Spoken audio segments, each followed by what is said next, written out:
In a time when the Democratic Party is continuing its autopsy into the 2024 election, where Harris lost to Donald Trump, the party is searching for answers as to what went wrong.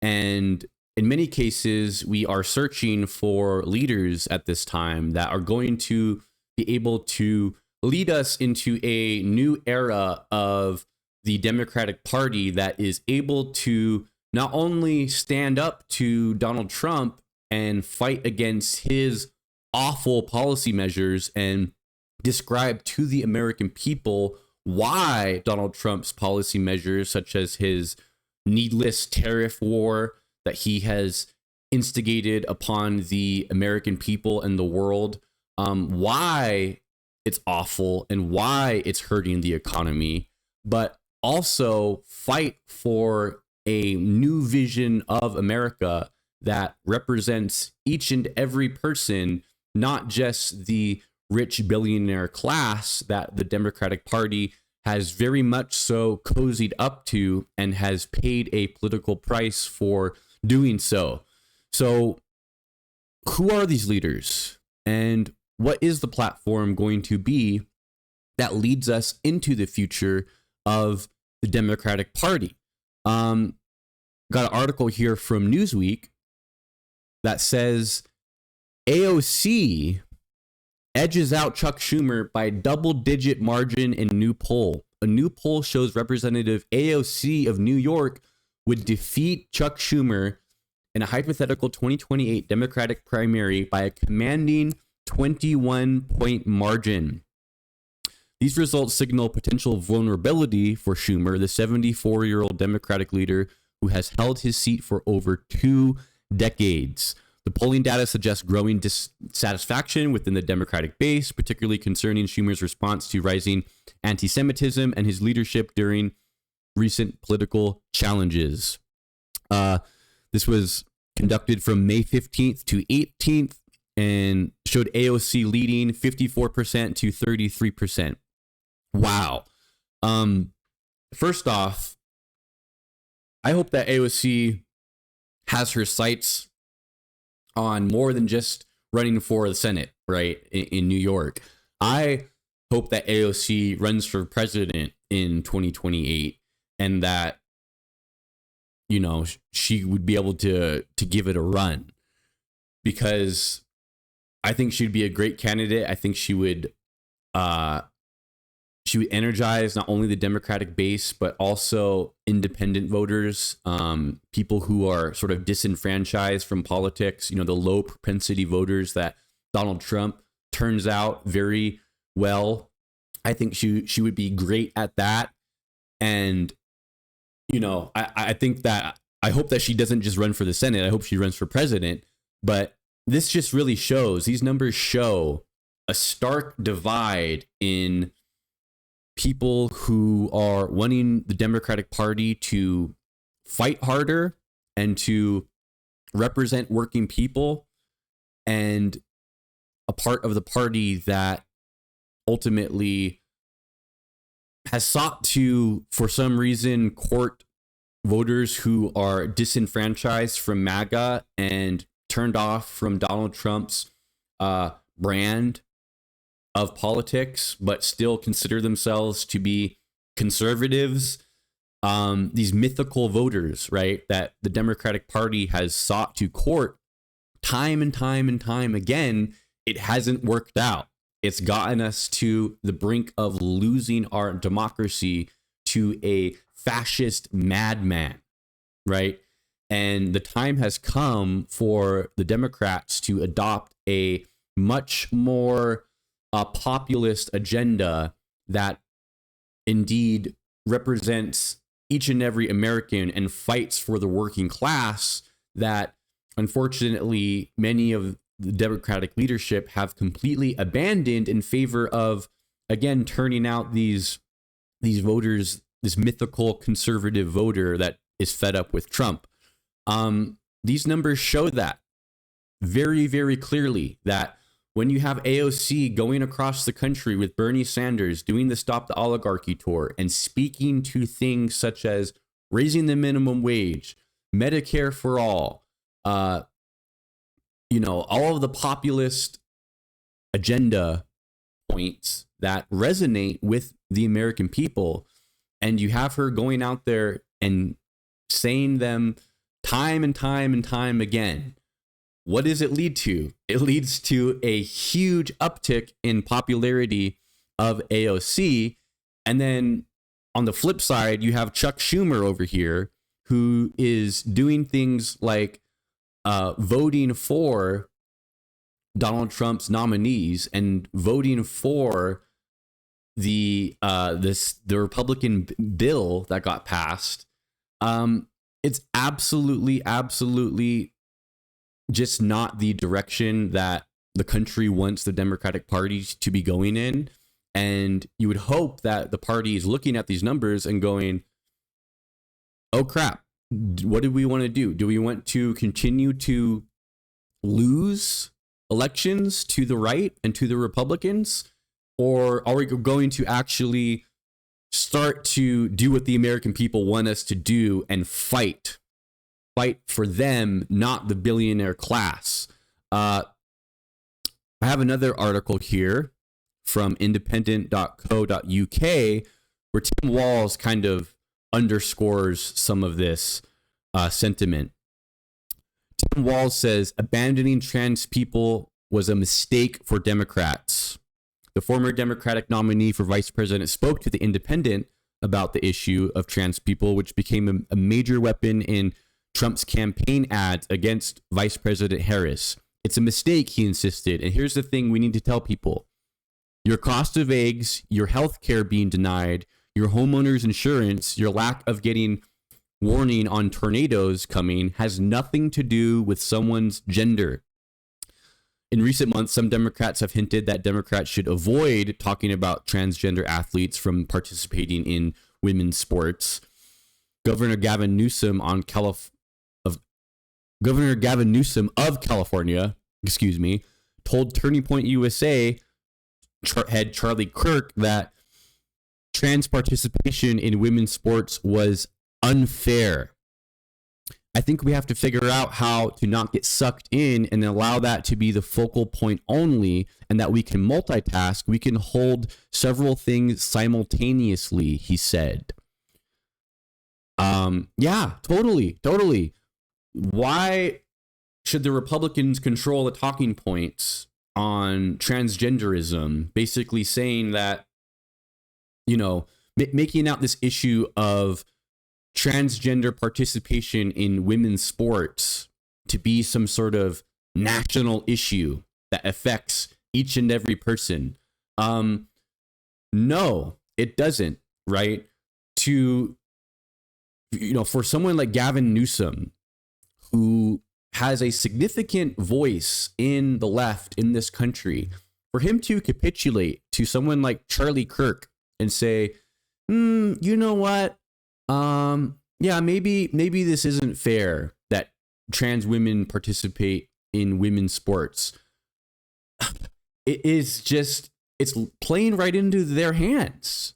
I don't know how someone like Newsome, very intelligent, very well-spoken, the governor of the fourth largest economy in the whole world, can't see that that's playing right into their hands. Because here's the thing, right? Transgenders participating in women's sports is such a small percentage of an issue, right? You might have a few handfuls of people in the country or in any given state, a few handfuls of people where this is an issue. And what the Republicans did is they made it out to be like this is some issue that is completely deteriorating the competitive integrity of women's sports across the country, which it absolutely was not. But they sure acted like it was. And instead of the left saying things like, no, that's not true. No, transgender people participating in women's sports is not something that affects the American people at large. But here is something that affects the American people at large. Trump's economic policy, right? That argument needs to be made every single time this issue is brought up, and we need to fight, right?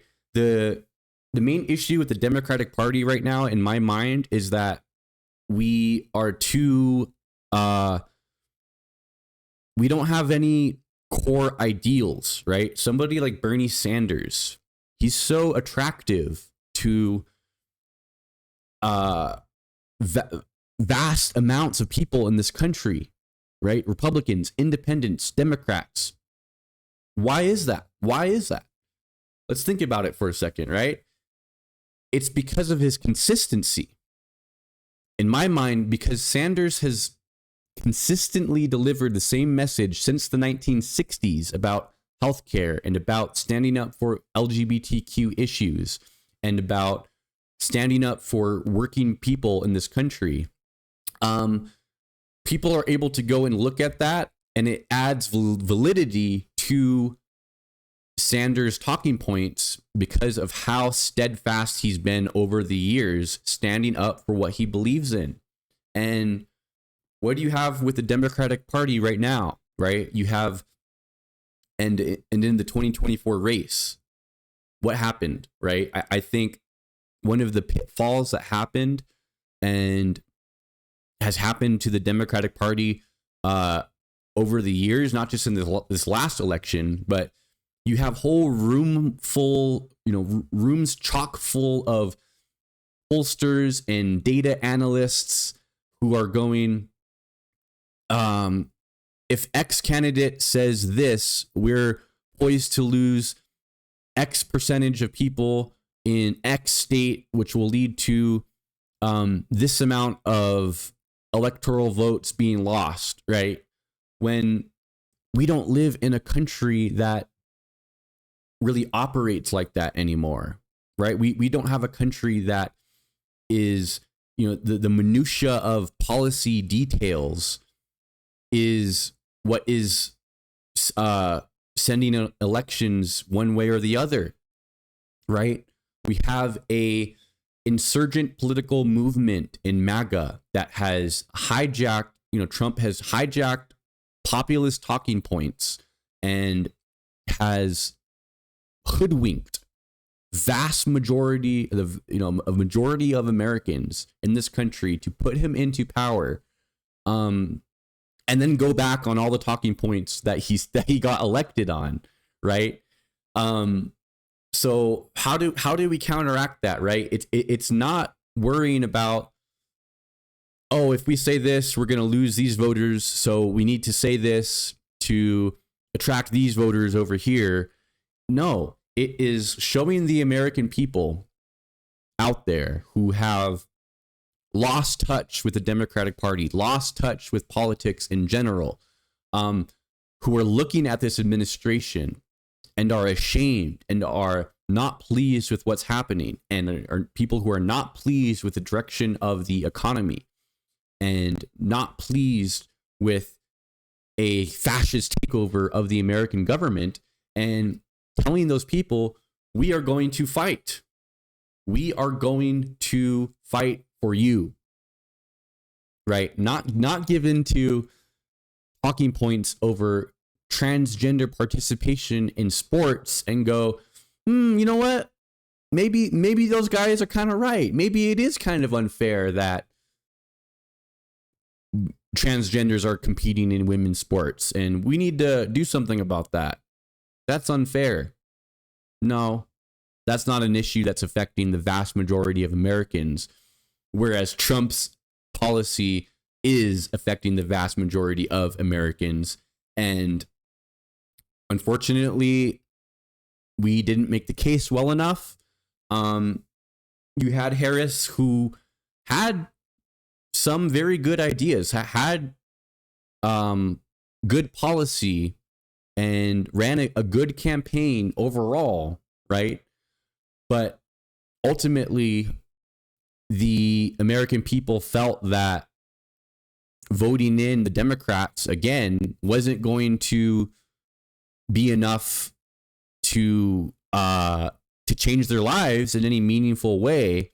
And they put Trump back in there mainly because of a lack of an option that in their mind was going to fight the status quo enough, right? So that's the appeal of AOC here, is that she is somebody that is a lightning rod and very much so demonstrates to the American people, no, under my leadership, we're not going to have the Democratic Party of the past, right? It's going to actually be something different, because we're not going to be capitulating to conservative voices in the party and this mythical conservative vote attempting to court it, but rather we're going to speak to the issues affecting you and fight for those. And boom, there she goes up in the polls. I mean, it's almost certain that if she wanted to primary Chuck Schumer, she would win. But again, I hope she has her sights set for more than just being running for the Senate. I hope she runs for the presidency, because we can't be scared into this idea of, oh well, we ran a woman in 2016, we ran a woman in 2024 and lost to Trump both of those times, and when we ran a man, Trump lost, right? That sort of thinking needs to go, because anyone that's thinking that ultimately is going along with the same line of thinking that lost us the election to Donald Trump twice, right? It's not that Hillary Clinton and Harris are women, why they lost, right? It's that there wasn't enough of a populist policy platform that was advocated for again and again and again, right? Not just bringing up a policy measure one time, or bringing up the fact that the minimum wage hasn't been raised since 2009, just one time over here, and then never talking about it again. No, it needs to be a core part of any Democratic politician who wants to have a viable future in America going forward. They need to adopt a populist agenda, just like AOC and Bernie Sanders have, and they will continue to see support in this country. And I think that is certainly the direction that we need to be going in this day and age in America. That's all I got for you guys in this one. Thank you so much for watching. Please be sure to like the video, subscribe to the channel, share with someone that's into politics, and I'll catch you guys in the next video. Take care.